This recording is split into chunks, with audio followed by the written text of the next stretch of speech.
the island. Yes. Why? I didn't do it any time. Okay, so you are in an island and you're standing here. You're standing here, and now the water goes up a little bit. So you're a lazy person, and what do you do? Well, the water now rolls up to this level, and you being lazy, what you do is you walk the minimum possible up to here, and then the water goes up again, and again you're lazy, so you walk up to here, and then the water goes up again, and you go up to here, and then the water goes up again, and you are here, and this is the end of you, and still the water can go up here to a higher place, okay?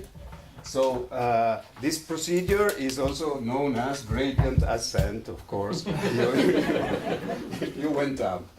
And of course, if you turn around, it would be gradient descent. Okay, so why am I telling you this? Because I remember I told you that when you have a problem, for example, let's take graph coloring, so 4 colors, and you have a list of links, you have points, nodes, and you're constructing step by step a graph, and you're given a list of links. So 1, 2, for example, you add it. So you start with a configuration, blue, red, green, green, blue, red, yellow, yellow, green, and you start adding configurations, links, according to this predefined list.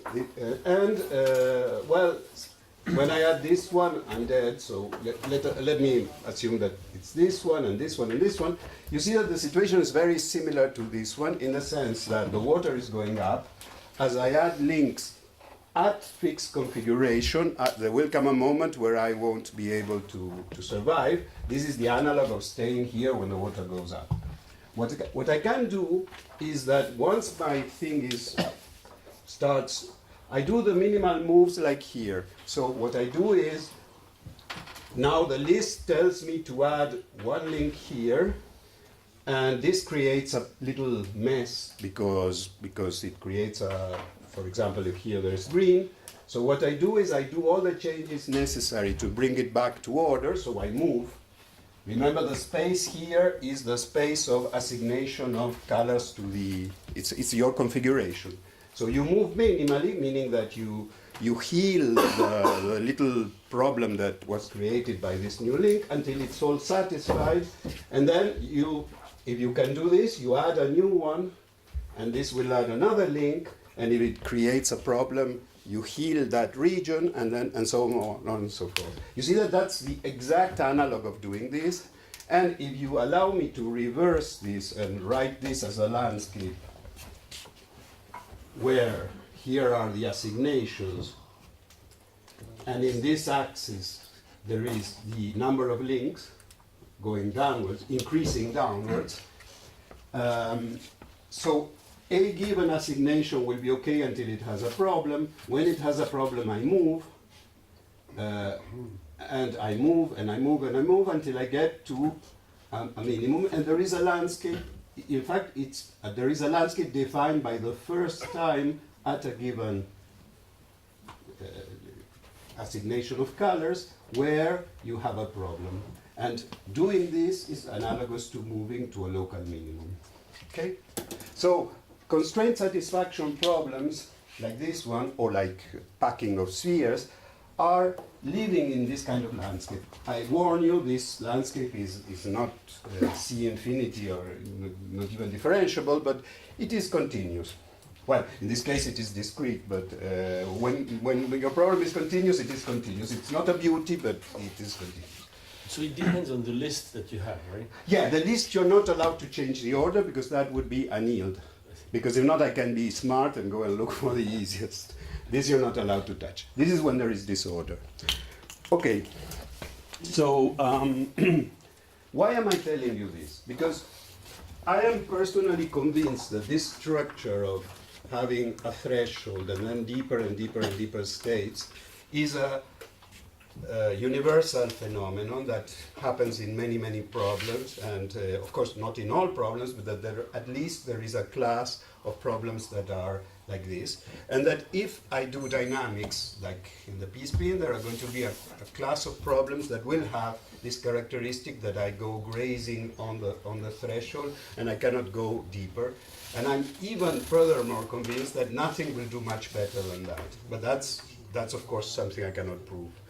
What I'm just saying here is that I will, given that I'm allowed to have convictions without proof, let me have the conviction that also for this landscape, so constructed, a similar situation happens. So what would a similar situation be? Well, you start adding clauses, in this case, making your problem harder, and this is your landscape. And my conviction is that you will have, or at least my presumption, or by analogy, I presume that this structure will also happen here. You will meet many places, exponentially more common, that will block your procedure at a number of links that is not optimal, and you can go further down to, if you have M links here, M1, you could in principle go further down to this, but the program doesn't do it. So it would be the analog here of having many islands, but these are many islands that die very quickly, and then the high islands that survive you don't get to. So you imagine also that this is concentrated at this value? Yes. Of course, no proofs here, but just as a guide to doing heuristics, I think it's worthwhile as a kind of quick dictionary. Okay. So this is so the program that does this. We wrote a paper 10 years ago with Florent. I'm sure we were not the first to do this program because it's so simple that, of course, I guess lots of people have thought it. But when you apply it to these problems, it does incredibly good. It does better for the specialists, better than belief propagation, and only slightly, but really slightly worse than survey propagation. When you think that it's trivial, Better in terms of? that you can approach the satisfiability level, you can approach the transition better than... So solving the problem, finding solutions? Yes, Okay. yes. BP was recognized, was worse, clearly worse, I mean, within the error bars of the simulation, and survey propagation, it was a little bit better, recognizably again, but really the difference was very small, very small. And of course, this was all way better than what was believed at that time to be the limit, but that was simply a bad idea. Okay, so this is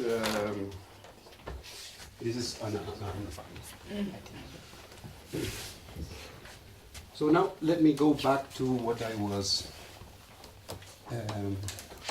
doing last time. So let me take the example of the ferromagnet. So you have You're going to describe this naive algorithm, or? the naive algorithm is very simple. You add a level of difficulty, you add a link. Ah, okay. This okay. creates a mess. It's You use anything, WOXAT, to clean up the mess you made. Start again. Add the next one. Okay. Use The performance does not depend on the anything. on the. What you call anything, the local thing to clean the mess. We used WOXAT, which is good, but it's not rocket theory. So I mean, of course, as you approach the limit level, each time you add a link, there's an avalanche that destroys more, so it gets tougher. But it gets tougher like a power law, so you more or less control. And okay. So one of the pictures that one doesn't have to do when you're dealing with an easing model, for example, or anything, is this one. So this is minus the magnetization plus the magnetization. We are at a temperature that is smaller than the critical temperature but bigger than 0. So what does this mean? It means that when I look at my sample, it is either, let's say, 90% down spins, and by thermal activation 10% up, or if you're in the other state, it is some spins are down, 10% are up, and 90% are down. And who are these spins? They just flash up and down, up and down. So these are the fluctuations around. So when you have a system that would like to be all magnetized, but you're a non-zero temperature, it's natural that there are some spins that go against the majority rule. No? So the way we picture this when we do pictures is to say that the system is sort of diffusing like this at the bottom of a well. No? And this was one of the pictures I said that were misleading, but it doesn't matter. So, so we already, this situation here is what we call a state. A state is the ensemble of situations, different situations with different spins where the 10% is different, that wanders around a solution. This is what you have when you have noise. You don't have a point, you have a whole cloud of probability that is around here. And this motion inside is rapid, and the state is all the ensemble of points. And here you have another state. So this is a situation you face when you are at finite temperature. You don't have that things go to local minima, but they are in local minima and doing some random excursions around it. Here the barrier is order n to some power, and it's very hard to go through, but inside a state you move fast. So this is already a situation that when we count minima, we are a bit in trouble, because minima are just a point, and what we want is a situation sometimes, not always, where we are exploring everything that is around, and we want to explore this little cloud of probability, which we call a state. Sometimes we can do a description that does automatically that, but sometimes it is not clear how to do it. So you see our problem. We're no longer counting points, but we may want to count little clouds of probability. Let me give you another example where also we have a little problem. We did this p-spin thing.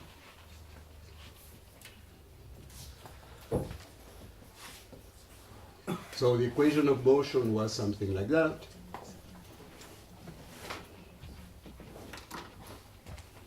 There was a Lagrange multiplier, there was noise, but imagine, and this happens a lot, imagine that I have something like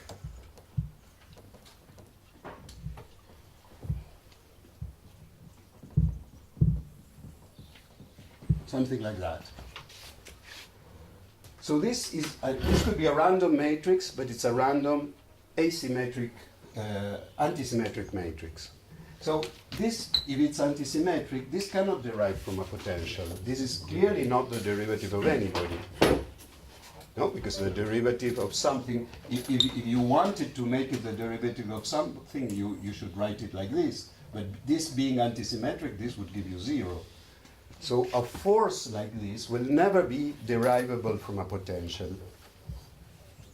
I could have put a part here where the J's are not quite symmetric, and the same problem would have arisen. The dynamics is not fully a dynamics that derives from a potential. Just to give you an example, if you do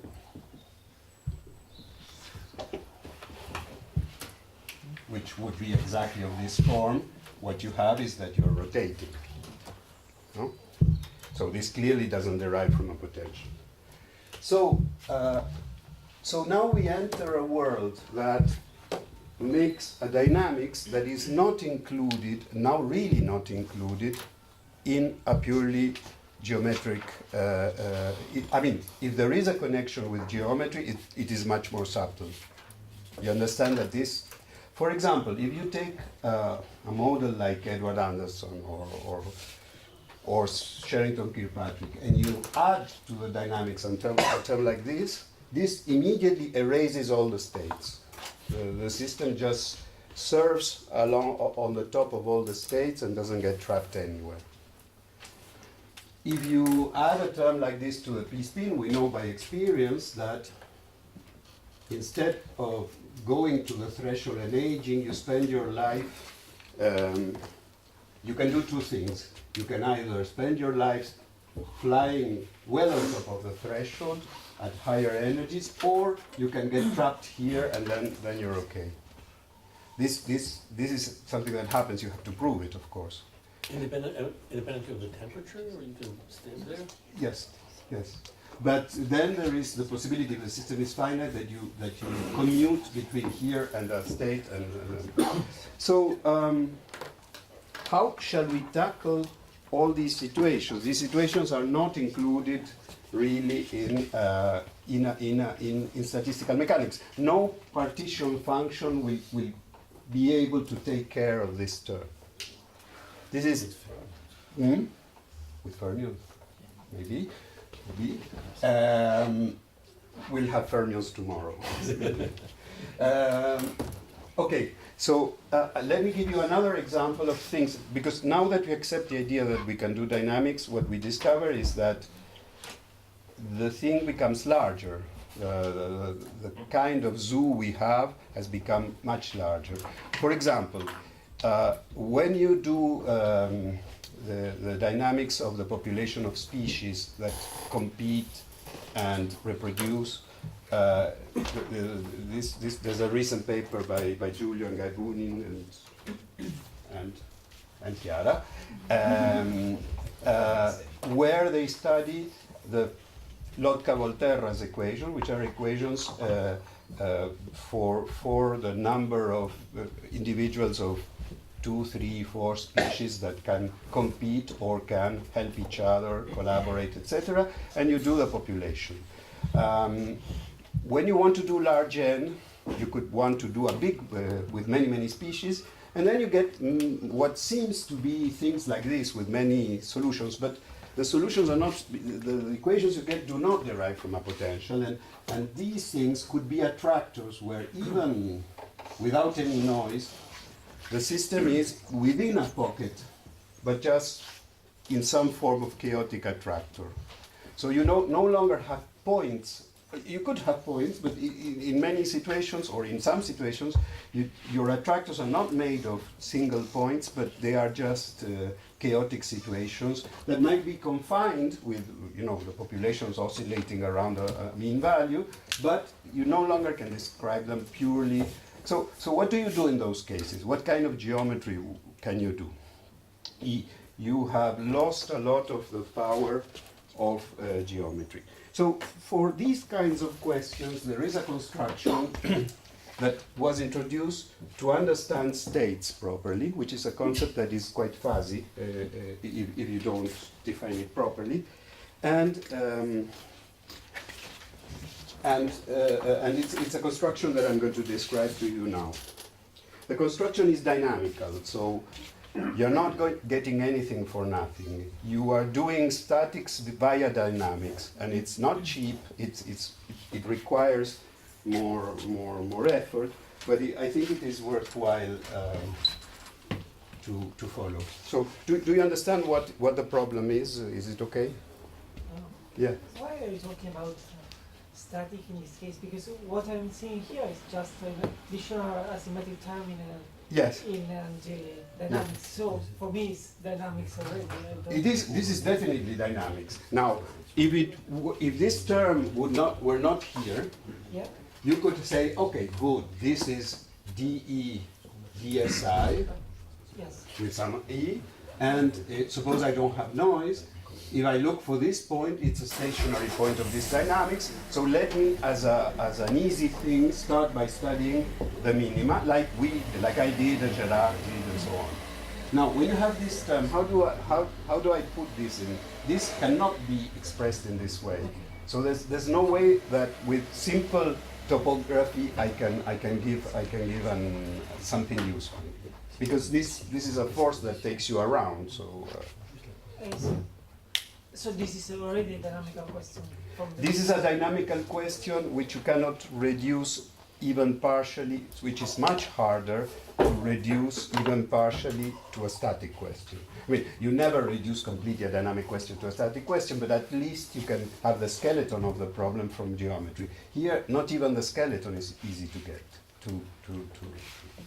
And when you have attractors that are, like this, it's the same situation. And these attractors exist. In turbulence, for example, it's very common that you have a situation where you have a metastable state, which is chaotic, and then if you let it live for a while, it escapes to a laminar flow, and these things exist.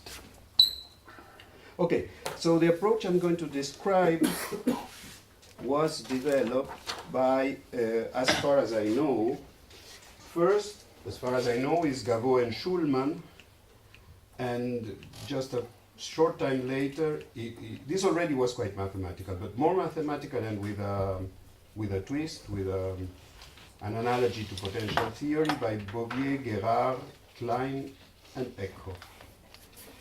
This was between the end of the 90s and the beginning of the 2000s. If you don't want the book and you content yourself with a film, the introduction of a paper of Giulio and myself gives an outline without any explanation of nothing, where you can see the facts, more or less. So what I'm going to give you is more like the film than the book. The movie is great. Sorry? The movie is great. The movie is great. Okay, but the ideas are very simple, even the proofs are not hard. So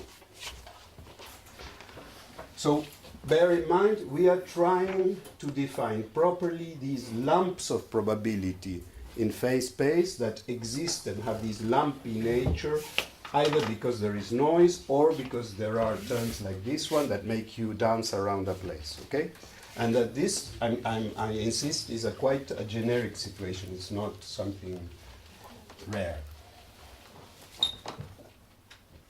Okay. So I will have to do a bit of calculations, but not many, and not hard. But okay, suppose you have an algorithm, and an algorithm where some variable takes value x at a time t. The time is the step of the algorithm, and then it takes you to t plus 1, and so on. So you know the Frobenius operator.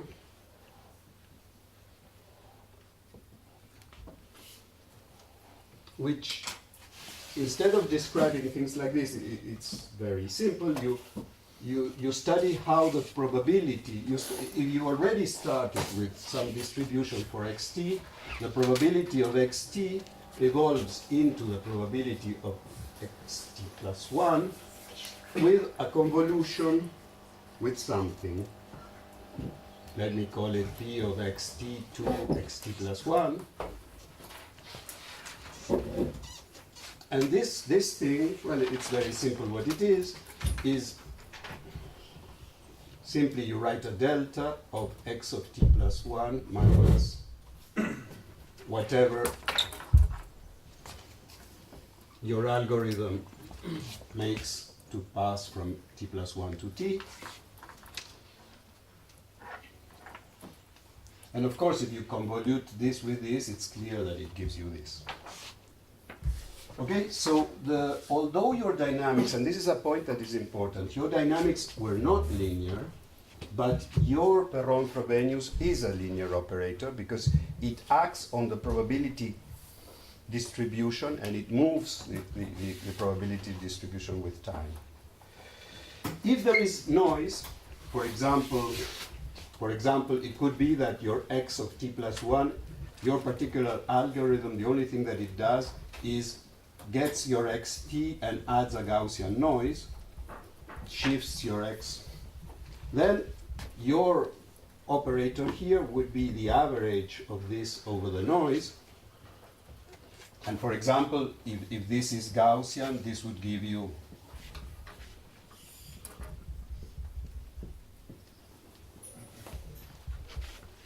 So this is the evolution of the probability cloud.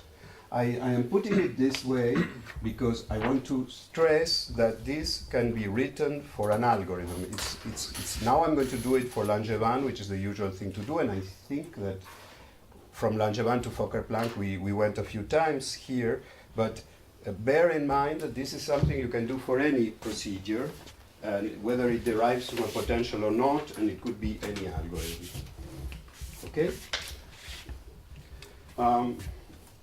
I am, out of habit, and for reasons of having to do with what I'm going to do tomorrow, rather than working with this, I'm going to work with something which will be the logarithm of this. So I will write this as an exponential. It doesn't change anything, but I will clarify this as we go along. Okay, so you can write this thing, but the important thing is not to get confused between the fact that the dynamics, your algorithm is not necessarily linear, but when you see it from the point of view of what happens to the probability distribution, it is linear. So the case that we know better and love is, now the spins, I have rebaptized them X for no reason.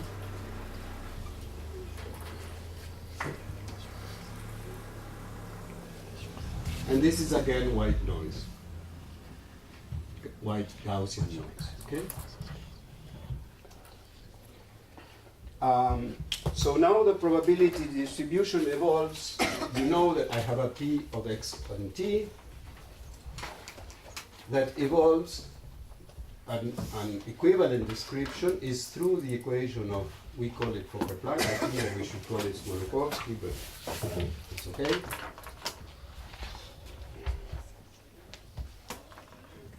These should be spins, but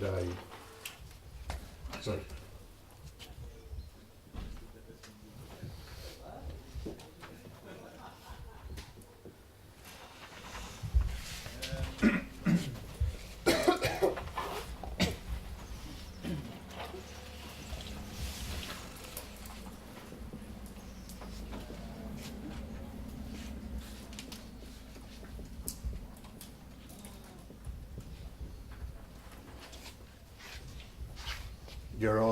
You agree with me on this, okay?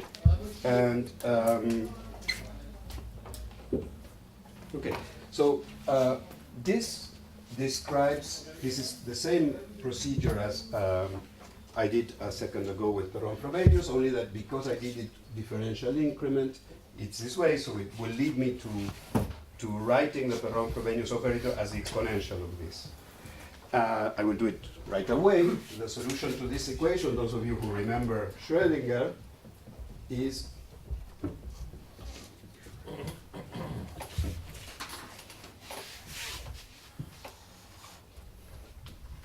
okay? And you can do exactly the same thing with Glauber dynamics, Monte Carlo dynamics, the dynamics in phase space with inertia and noise, which is called the Cramer's equation. So there's plenty of examples. Okay, and two things to know is that you see that if I want to do the dagger of this, first of all I have to invert the order, so this goes here, this goes here. This changes sign because it conjugating, taking dagger is integrating by parts, so does this, and at the end of the day, H dagger is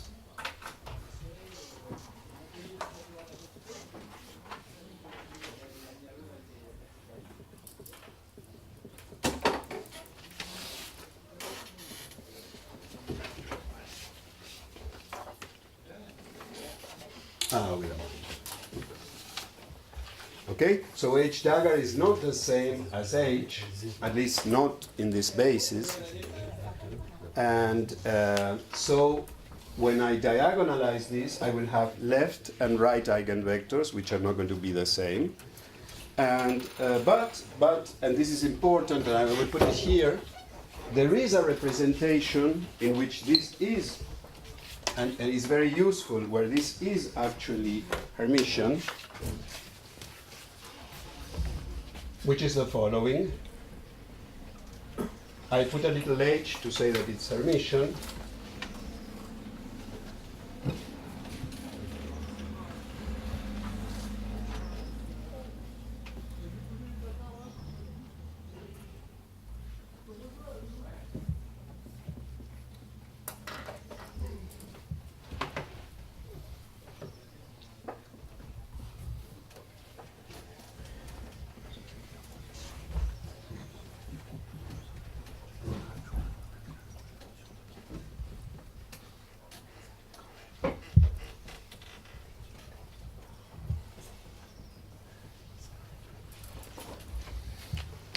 Okay, so how many of you have seen this thing done? 2, 3, 4, 5 persons. Okay, so please stop me now if there is something that that doesn't. So, okay, in the language that I was using, this is just saying that the operator that I call L0, which is your H dagger, is self-adjoint in this L2 measure of the Gibbs measure.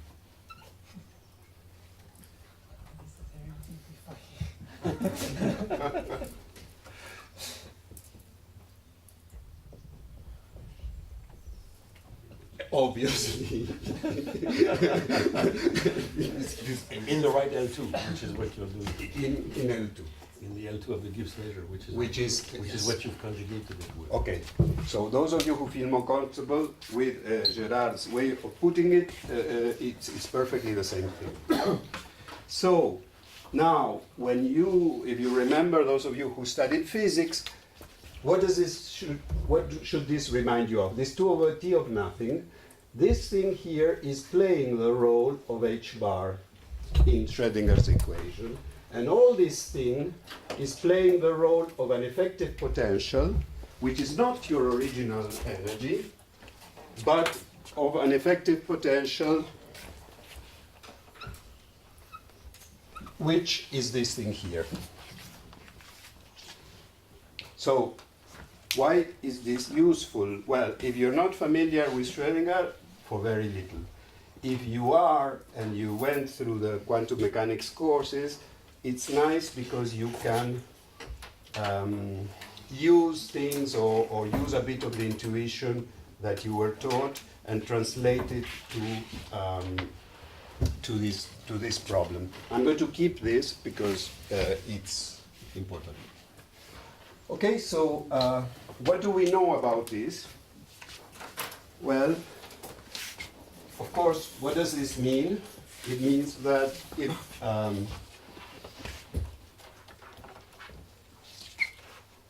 so, of course, H will have right eigenvectors and left eigenvectors.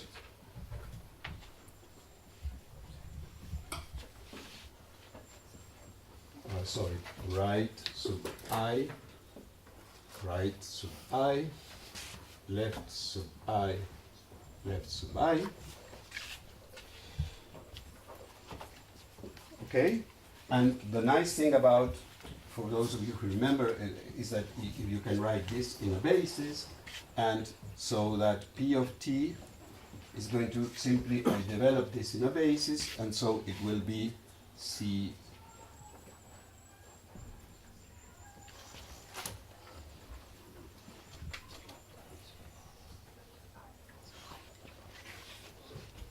Okay?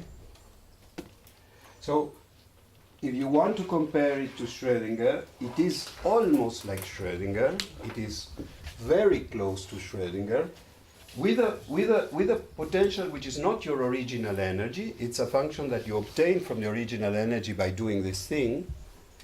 And the important thing that makes all the physics of diffusion different from quantum mechanics is that there is no I here. This is a very, very, very important thing. Okay, and now you see, first of all, we just said that this is Hermitian in some appropriate basis.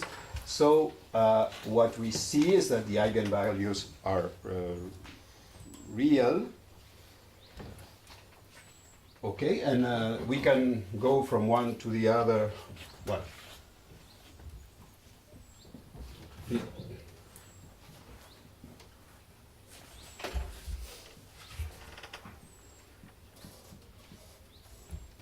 From the left, I can go to the right. Now, I could have done the same thing with a force here that does not derive from a potential. This is the force. I could have put a force which would derive from having a force here that does not derive from a potential. Now, none of these symmetries would exist in that case. So there wouldn't be a basis in which the thing is Hermitian, and the eigenvalues are no longer going to be real, which is fair enough, because real eigenvalues, you have to think that in a dynamics like this, correspond to going downhill. Imaginary eigenvalues make you oscillate. So it's normal that if you add forces that are not purely dissipative, purely going downhill, it's normal that your thing acquires a negative eigenvalue. Okay, and now a fact that is very important is that if there is a stationary state, just by looking at this equation, what is the only possibility for a state to be stationary? That this thing doesn't evolve anymore. So the only possibility is that this eigenvalue is 0.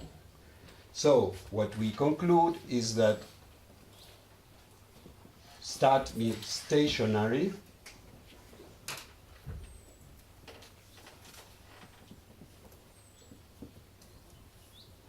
So that lambda stationary is 0. If there is no 0 eigenvalue, then there isn't a stationary state. I will give you a little bit later an example, but for example, if your dynamics happens in a potential like this, where there is no stationary state, it's a runaway solution, then you have no stationary state. And now what about the right eigenvalue for this? So just by conservation of probability, because you know that the total probability doesn't change, this means that I put this derivative inside, I use the equation, and it tells me that HP integral dx is 0 for all p, And this means, this is exactly the same as saying that H dagger, now it's a left eigenvalue corresponding to the stationary one. Then we put stationary is a constant. Sorry, it's 0. It's 0, and of course, because it's the one that goes with this one, but now to get this, and look just by looking here, you see that a constant is killed by this. So, and this is the important point,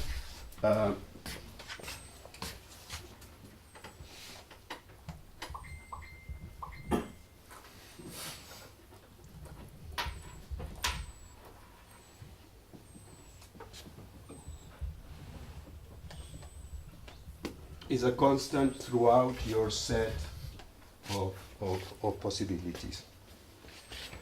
So, what can we say about this? We have a set of right eigenvalues and left eigenvalues, right eigenvectors, left eigenvectors. The stationary one is the Gibbs measure. I didn't say it, but if now you want to say that this is 0 and that this is satisfied. Now this has to apply to something and give you 0, and you see that for this to kill the ground state, the stationary right eigenvalue has to be proportional to the Gibbs measure.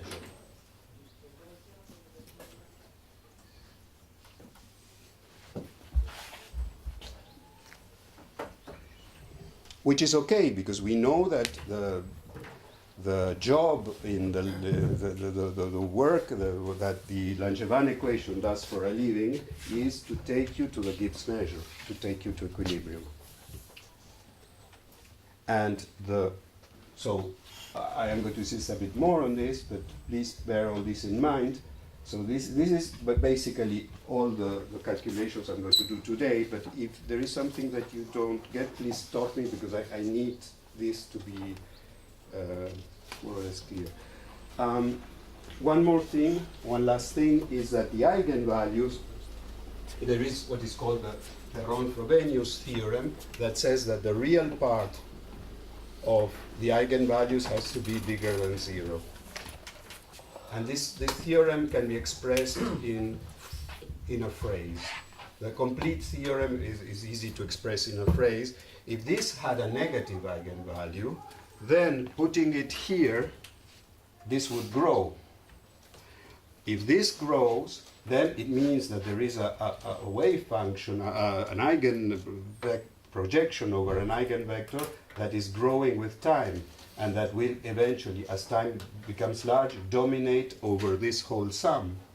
But if something dominates over this whole sum, it cannot be, if the system, the probability is conserved.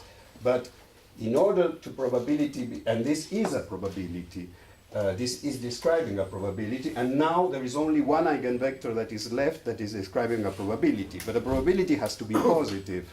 But this thing cannot be positive if it is not the ground state, because it will be orthogonal to the flat measure. So it has to have negative parts. So in other words, what's going on is that as time goes on, the thing gets more like this, and this is an impossibility for a probability function. This is everything there is in the Ron-Frobenius theorem. Okay. So let me recap all this. So we have a dynamics.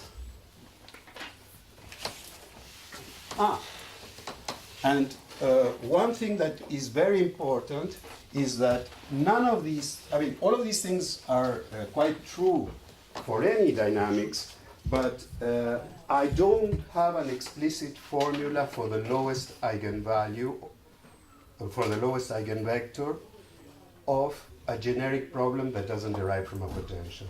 If you give me the Fokker-Planck equation, which I erased, with an F here, that is a force, then there is no generic formula and you're lost. The only thing you can do is put it in the computer. There's nothing else.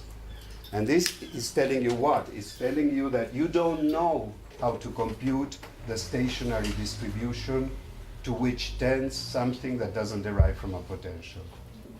There is no generic method, and this is just a manifestation, yet one manifestation of the fact that out of equilibrium is a tough subject compared to equilibrium. Okay, so let me put it again. Phi stationary right is the Gibbs measure, proportional to the Gibbs measure, and phi stationary left is proportional to a constant in all your set. Okay? And this is true for any dynamics. In fact, it's not a property only of Fokker-Planck or Langevin. It's true for any dynamics. And so what we have is that the thing looks, I have a spectrum. Now, in our case, this is the these are the lambdas. And they are, the lambdas are positive definite, and they're real because we assume that they derive from a potential, and I may or may not have an eigenvalue 0, and if I do, it is associated with this, and it's the one that is telling me that everything will project onto that state if times are long. Okay. If, on the other hand, my system has forces that don't derive from a potential, the situation is the same, only that there are going to be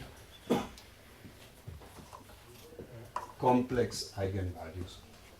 It's not working very well. No, okay, but it's not very important. There are going to be complex eigenvalues. For example, even the Cramer's equation, which is Hamilton plus noise, is of this form. Okay. So now comes the part that Gavot, Schulman, Bouvier, Guérard, Klein, etc. did. Once you understand this, now consider the following problem. And here is when metastability appears. Imagine that I have a system and a potential, a terrible barrier here, and another potential here. So, how does the spectrum look of this system? So the barrier is so terrible that I'm not able to pass from one side to the other. Now, if I started life on this side, I don't know about this side, and I have that structure. The problem is well defined, so there is a stationary state that is zero. But now if I started life on this side, I don't know about that side. Okay? So the structure now will redouble in the following way. I will have, why the blue is red? It's very strange. I will have two degenerate eigenvalues, then a lot of things. Let me erase the imaginary part. And what are they going? And the eigenvectors, the right eigenvectors, one is going to be the Gibbs measure.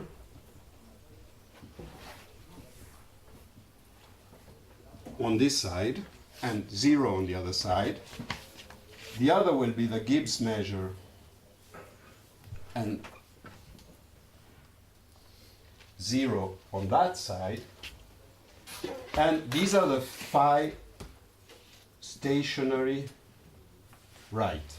And the lefts, remember that this was a constant, so this is a constant up to the barrier. And the other one is here and is a constant from here to the right.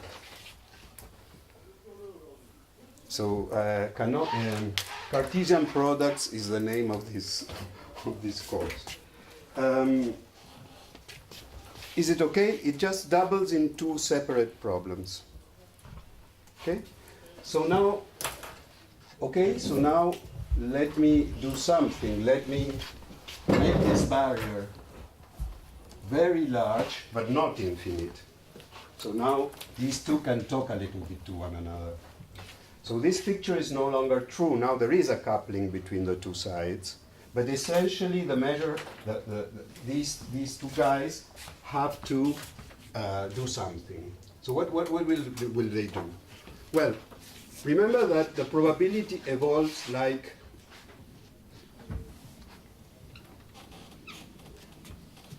so. The lambda equals 0 is the stationary state. The first lambda, not to be 0, gives you an idea of 1 over the longest time before you arrive happily to the stationary state. No, because of this. Now when lambda 1 is the first non-zero, is the last to survive, and it takes a time that is, when this product is of order 1, you begin to feel it.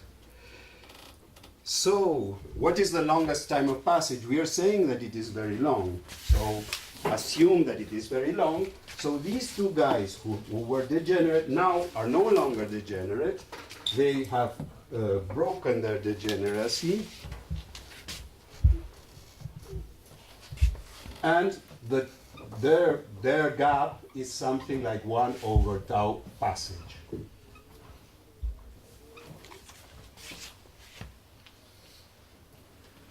Yeah? And these two guys will mix because this, the lowest one, is now the true Gibbs measure.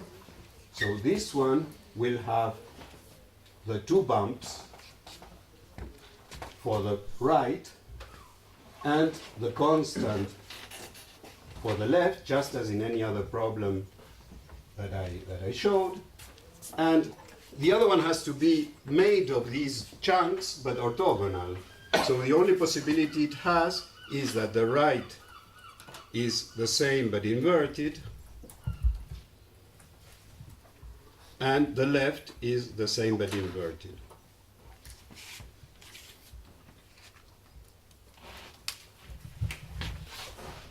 Did I convince you? So the possibility of flipping between one and the other, it did three things. It destroyed this degeneration, but by very little, by 1 over the time of passage, which we are still assuming is larger than anything else. It coupled these two states, which were originally uncoupled, into a symmetrized and an anti-symmetrized or linearly combined way. And the left eigenvalue, which was flat on one side and flat on another, now because it's no longer two problems, it's now one problem, has to be a constant derivative and a step function with just two constants.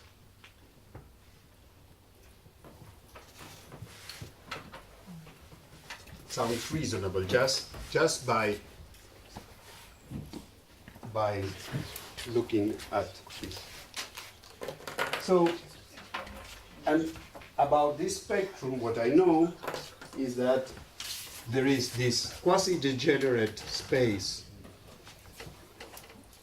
which these are as close to each other as the longest time, the time to cross the barrier, and the next one, 1 over lambda 2, let's say, this one, is much larger because it corresponds to the time to the next time, which is the time to relax in one of the two wells.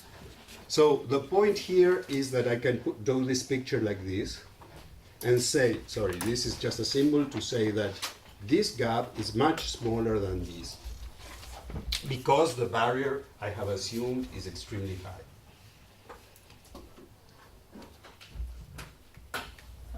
Shouldn't there be a dramatic or nearly singular sensitivity to these two guys being equal? You mean symmetric? Yes. When they are symmetric, then really these combinations are like this.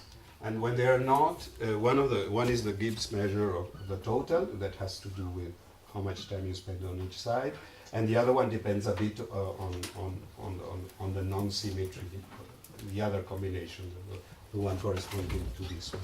But there is no enormous physical mathematical difference between them being symmetric or not. It's just one linear combination, another linear combination. Another thing to realize, okay, so if I manage to convince you of this, let me look at this construction from another point of view. I could put it this, let me put it in another way. When I look at, so I have a spectrum of eigenvalues, and I have two that are split in something like 1 over the time to pass from one basin to another. The next one is very high, and there is a gap between those. And now I am looking with a microscope into this. And what I see is one that is the ground state, that is a total Gibbs measure, and the other one that doesn't even look like a probability. So what do I have to do, and what is the final recipe? The recipe is that in order to get back my lumps here of living here happily and living here happily, what I need to do is a linear combination of these two such that it looks as much as possible like a probability. And this is just looking for the extremal combination of these two, now no longer eigenvalues, eigenvectors, that make a positive here and essentially zero elsewhere, and positive here and essentially 0 elsewhere. So these eigenvalues here that are here are no longer lumped in the states, but I know that there is a clever linear combination that will disentangle them and make them positive in the interesting regions and 0 elsewhere, and disjointly positive. This is a problem of an extremal combination where you go to the extreme of the points that will give you something that looks like a probability. Generalization of this to everything. I didn't understand. What does it mean? What? To make them look like a problem. Okay, good. So let me suppose that I have this, but I don't know very much where it came from. And I know that these two eigenvalues look like this. Okay? If it were symmetric as you wanted, they would be one and the opposite combination, no? And the symmetric and antisymmetric. Now, this definitely doesn't look like a probability, but it seems to me, because of where I come, that I have the feeling that these, by making a linear combination of them, I could recover my almost probability functions. How would I do this? So I'm going to take this one, let me call it A, and let me call this one B. So I'm going to do mu times phi A plus 1 minus mu times phi B. Now, this combination is no longer a real a true eigenvector of the problem, because I'm doing a combination of two that are different. But still, it's not far from. And now I know that if I push the combination to the maximal value of mu, I am going to get a thing that will look like psi I plus psi B or something like that, and will be positive on one side. Sorry, this one here, this is B, and this is A. So this one has positive and negative, this one has positive and positive. If I sum them with the appropriate value of mu, I can make this combination have the non-zero and positive to the right.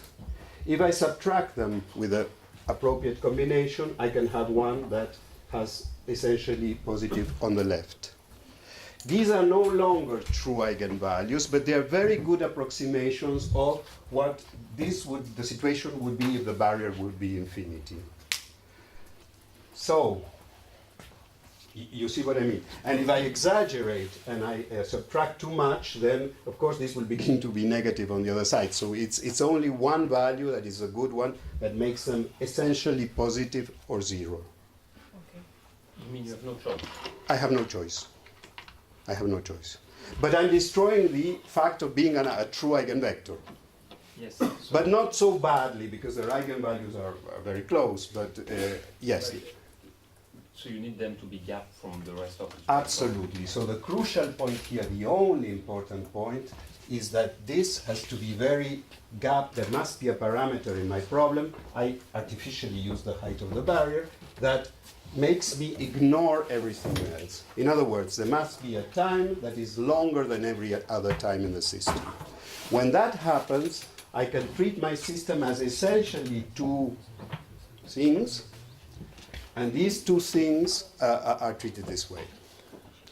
So remember, this should remind you the origin of the difficulty of passing from one to the other can be whatever. For example, in the Ising model, it is not low temperature. It is the fact that it's hard for the system, a macroscopic system, to go from all up to all down, or essentially all up. There can be 1,000 reasons why this happens, but whenever this happens, then you're okay, you can do this analysis. So, at the end of the day, what do I have? So, give me any problem. So, and the left eigenvalues are this way. I can make the same combinations and make them essentially flat in one side, or essentially flat in the other, and zero elsewhere. So, take any problem that has many, and now let me call these guys states. So, states are, I have many eigenvalues, and as Olivier said, they are gapped. Gapped is a physicist's, I guess, language.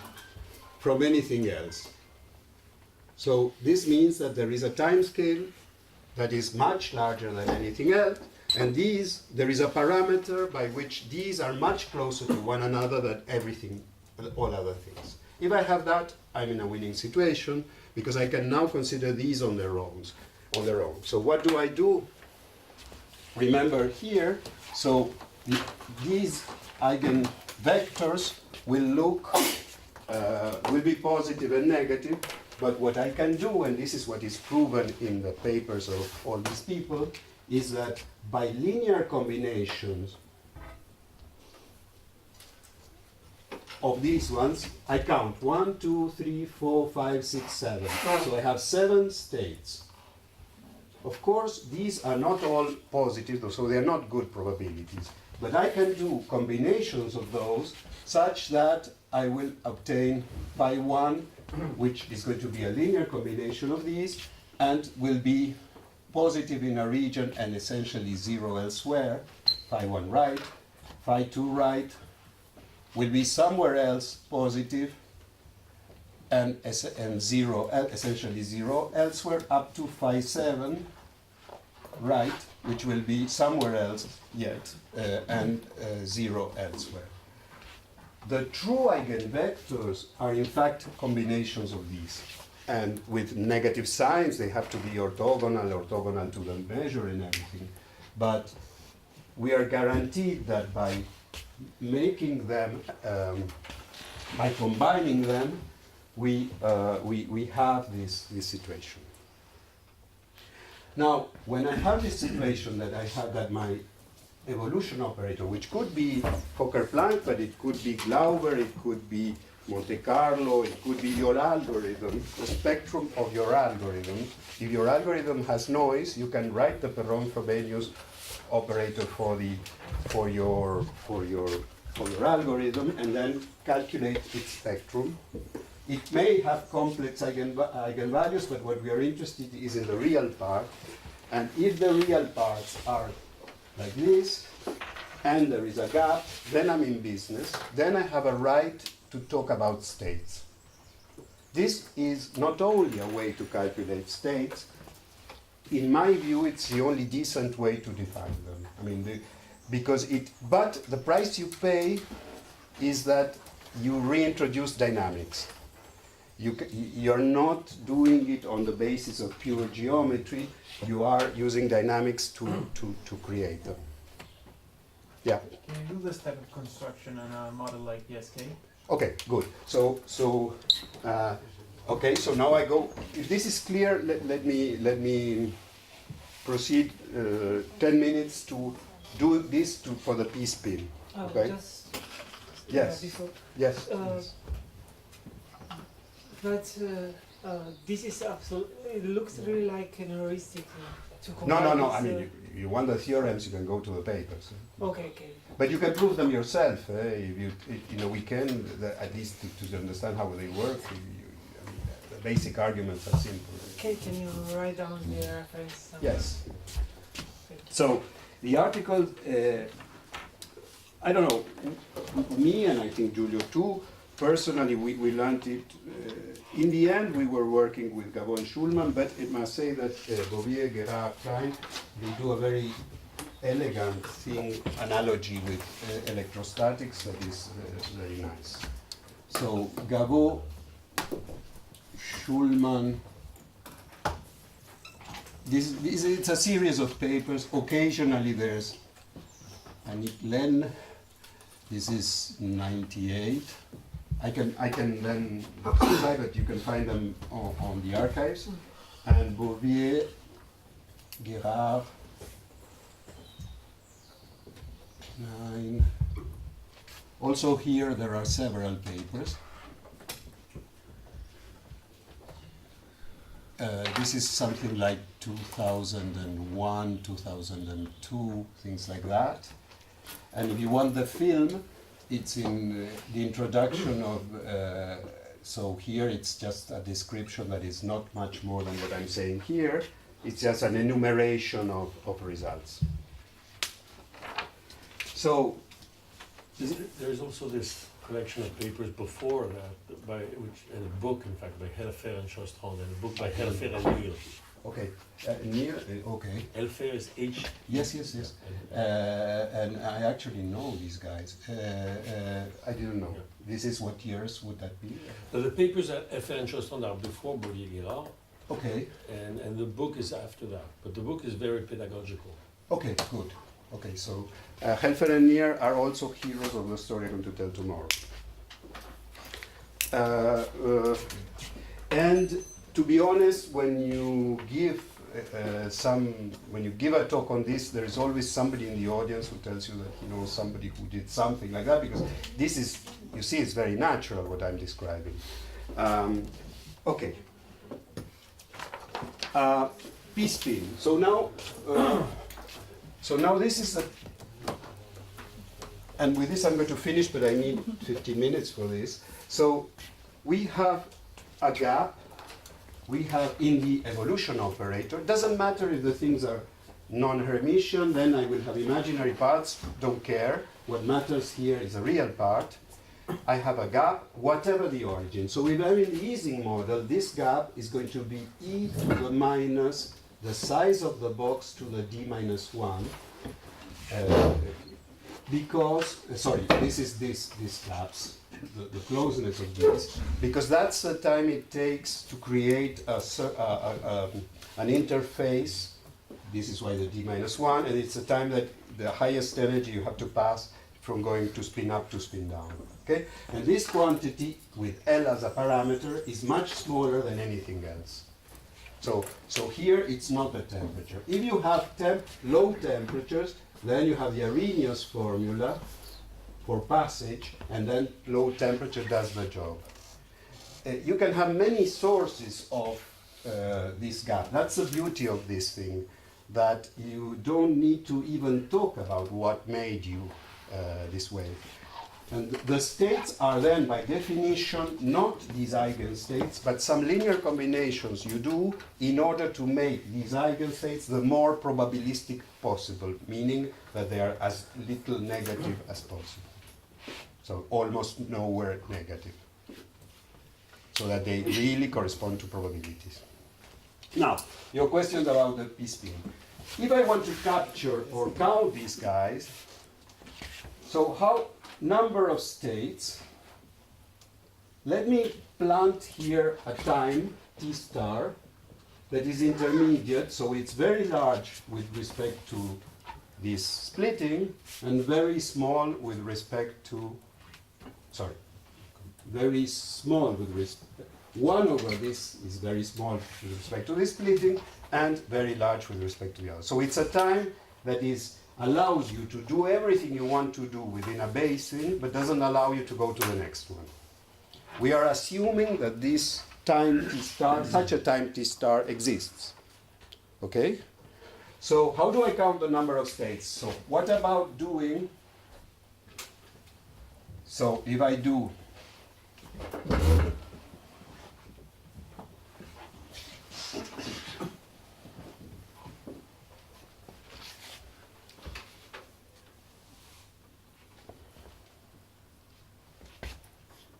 Are you convinced?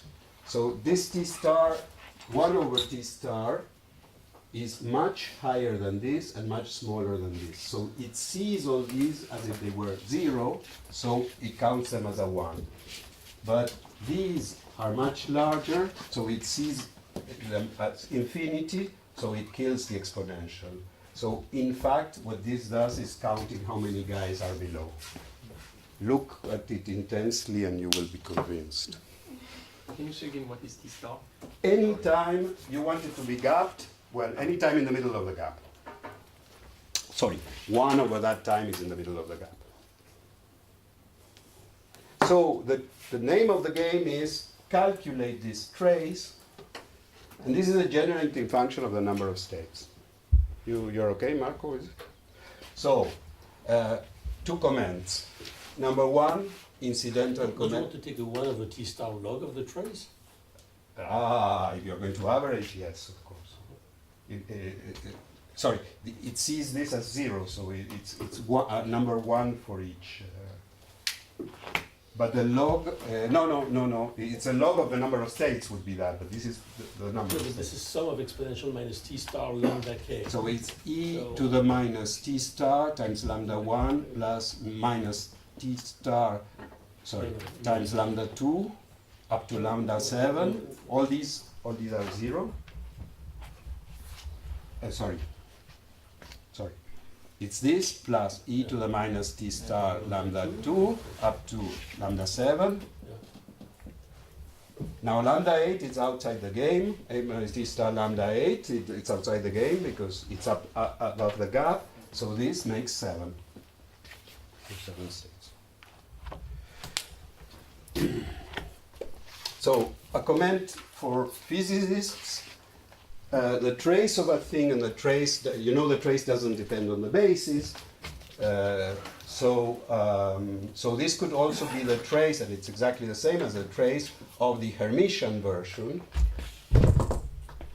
And now, if I show this to a solid-state physicist, he would say, but what you're calculating is the partition function of a quantum system with T star equals the inverse temperature, which I'm going to call beta quantum. No, because you have an operator and it's e to the minus b thing times thing. This is, you don't, if you're a mathematician, you're not obliged to understand this. It's not going to be useful for you. But if you're a physicist and you want to connect it to things that have to do with physics, it's exactly like calculating the partition function of a quantum system where the time you're selecting is your quantum temperature. Okay. More to the point here is that I'm calculating a trace of something that generates a Langevin process. That generates a Langevin process. And this is an important point now. This trace here, what does it correspond to if I take this back to my original Langevin problem, which generated this? It's calculating the total probability of all the trajectories that are periodic with period T star. This is an identity. To calculate a trace of something like that with a diffusion operator is exactly the same as calculating the total probability of all the trajectories that are periodic. Of course, to be periodic, what you need is a lot of luck, because these things don't want to come back to the same place. So they only come back if the realization of the noise is very favorable to you, and this is why this is a calculation that biases the noise. So the morals of this is... How can the probability be 7? sorry, the probability, the total weight of the total weight. Sum. Yeah.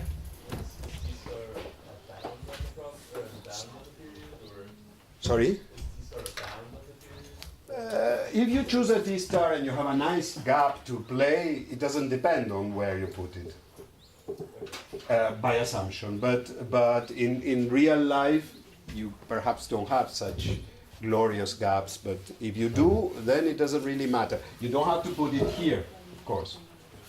It is not immediately, although almost everything I did was not very hard, it is not immediately obvious at all that summing over periodic trajectories, thanks to the noise, will give you the number of states. I mean, when you go from one end to the other, it's not obvious at all, no? So, if you get the p-spin and do exactly the calculation that I hinted at the last time, but now you ask specifically for the trajectories to go back to their initial situation, to be periodic. This, remember that it meant in practice that, for example, the correlation of the noise at 2 times is no longer guaranteed to be white. because you're not using any noise, you're a noise that conditions to the fact that your trajectory comes back, and for this you need a very special realization of noise. So the only thing that this happens is that instead of having R and C, the two variables of 2 times, you have 3 variables, so R, C, and D, which is this, and that the equations go from being very ugly to being even more ugly, but not substantially more ugly, let's say twice as uglier. It's within the order of magnitude. And you can do this calculation explicitly for the p-spin, and lo and behold, you get exactly the number of states calculated by any other method, the tap equations. So it is quite, it's nice because in one go you manage to count the number of states but also give them a meaning. When the ways to calculate number of states is via the tap equations, which I don't know that anybody has mentioned them. It's a way to try to infer how many states are. That is still a bit mysterious. It's okay, but it has its mysteries. Here you don't need anything. You just blindly calculate all the trajectories, but the periodic ones, and with the usual methods of dynamics, out comes the good result. For Sherrington-Kirkpatrick, to go to your question, it hasn't been done. But it has been done for p-spin. Okay, and just to conclude, let me say that nothing I did here depends too much on the fact that the system is relaxational or that the system has forces that derive from a potential. Of course, I wouldn't have this Hermitian thing if there is forcing, but I can still calculate this. It's the trace of a non-Hermitian thing can be done too. And so, in principle, there is no limitation. You can work with periodically driven systems and calculate how many states it has, and the interpretation of lumps of probability goes through. You can work with the Lotka-Volterra equation. In principle, there is no problem. So the nice thing about this is that it allows you to count number of states with a definition of states that is incredibly robust. The price you pay is that you reintroduce dynamics. On the other hand, when you think of it a bit, the notion of lump of probability has a sense that is dynamical, because the lumpiness of the things comes from the fact that you are moving around but not jumping somewhere else, and this comes from dynamics. It so happens that in many cases we are lucky and we don't need much dynamics, and we can just look at the geometry. But in cases where instead of points I have attractors and things that are bizarre, this method resists everything. So at least in principle you could implement it. Also, when you look at the definitions that people do of states, this is cheap, conceptually. Not necessarily calculationally, but at least conceptually it is quite easy to grasp. If you don't have a gap in the spectrum, you don't have a definition of state. It's as simple as that. You don't even have to look for one, because there is no. Because if there isn't a time scale separation, then why talk about states? Good. Let's start.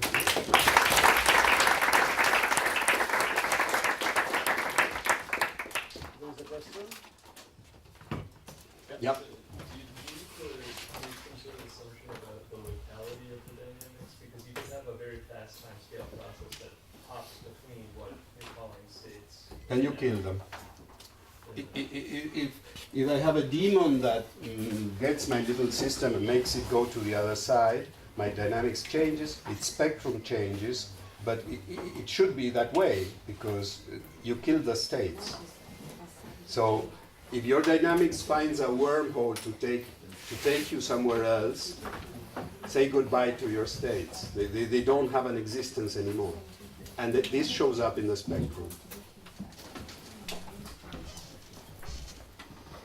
But I mean, this could, for example, one problem where you have a problem that Olivier likes is pipe turbulence, where you have a regime where you send water through a pipe, and if it's at certain speeds, you either are laminar or a puff starts and the whole thing becomes turbulent. And there's a regime where there is coexistence between a turbulent regime and a laminar regime. And you can even assume that there is some noise in the system.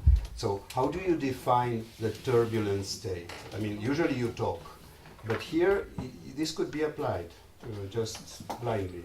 So, but then, precisely in this case, I was wanting to ask you the question, but later in the evening, so let's do it now.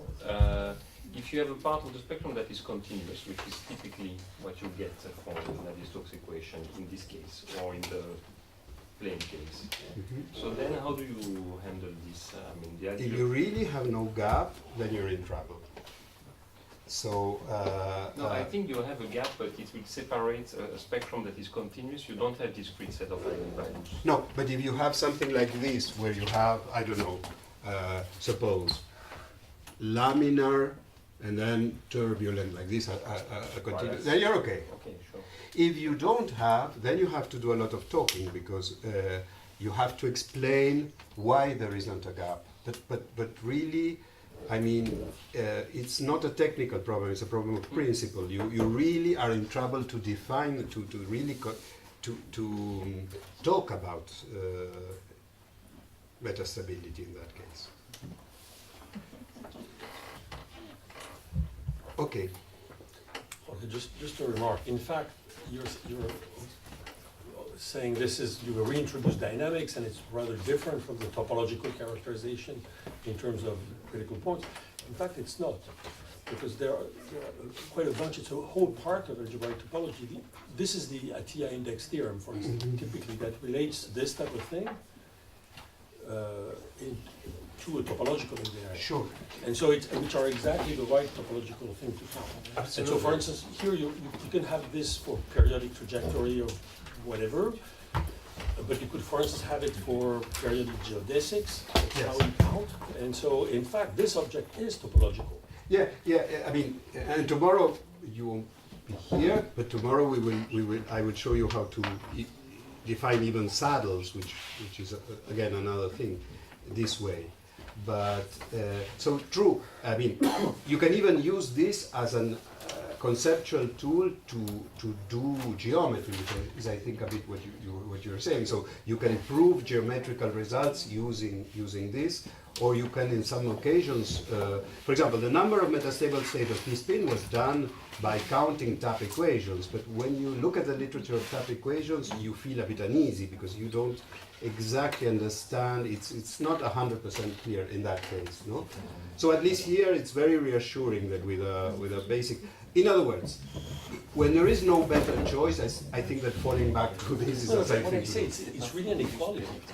Yeah, when you can do both, it's an equality. Good. Just this measure in the comparative transfer sort of this spin that is mentioned in the transfer zone. Yes. And we even with Giulio years ago, there was an ansatz that was completely a replica ansatz. In fact, the first replica symmetry breaking ansatz was done by Brian Moore, and it was a bit well, not that Parisi's one is the most natural thing in the world, but this one was even more strange, and it worked. It apparently gave the right number, and as far as I know, they didn't understand why, and they say it in the paper. The right number to get the complexity. To get the complexity, to get the number of states. Not to get the equilibrium, but to get the number of states. And this was the first occasion in which a replica symmetry breaking scheme was applied in the literature. And it died of natural death because nobody knew what to make of it, while the Parisi thing people understood. And what was surprising about this calculation is that at the end of a very long calculation, a dynamical one for the P-spin, you find that it's isomorphic to the Brian-Moore ansatz. It's the result, which is low. I mean, it was really very big surprise. So we confirmed the result. But I don't know. I don't understand why. Good.